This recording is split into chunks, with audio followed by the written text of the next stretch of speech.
Assalomu alaykum qadrli yurtdoshlar, obunachilar. Mana bugun ishlarimiz xudo xolasa chiroyli holatda kamazlarimizga, hovolarimizga mana yuklashni boshladi. Bitta mashinalarimiz chiqib ketdi. Tomonda kamazlar, hovolar hammasi ochiqda turibdi. Ishlarni ichkaridan chiqib turgan holatlarni chiroyli holatda ko'rsatib beramiz. Xudo xolasa ishlarimiz o'ta a'lo darajada, sanoqlari ham deyarli umuman chiqmaydi. Razmerlari to'liq 25 ga 6, 12 razmerda chiqadi. Ichkaridagi holatlarni ham chiroyli holatda ko'rsatib beramiz. Mana g'ishtlarimizning xumdonning ichidagi holatlari ko'rishlaringiz mumkin.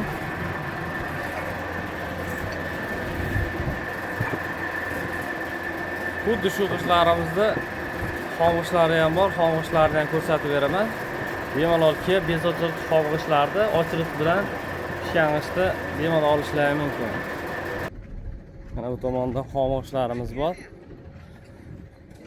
Xumdonga yaqin bo'lgani uchun sal uzoqroq joydan bo'ladi. Mana olib kirgani qulay bo'lish uchun mana xuddi shu holatda bo'ladi g'ishtlarimiz, xomg'ishlarimiz. Razmeri bir xil.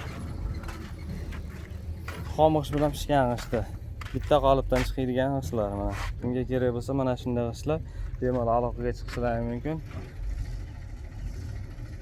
O'zimiz yaqin tumanlarga kilometr 30 kilometrdan 50 kilometrgacha bemalol dostavka qilib beramiz. Joyida olib ketaman deganlarga bez o'chirib beramiz.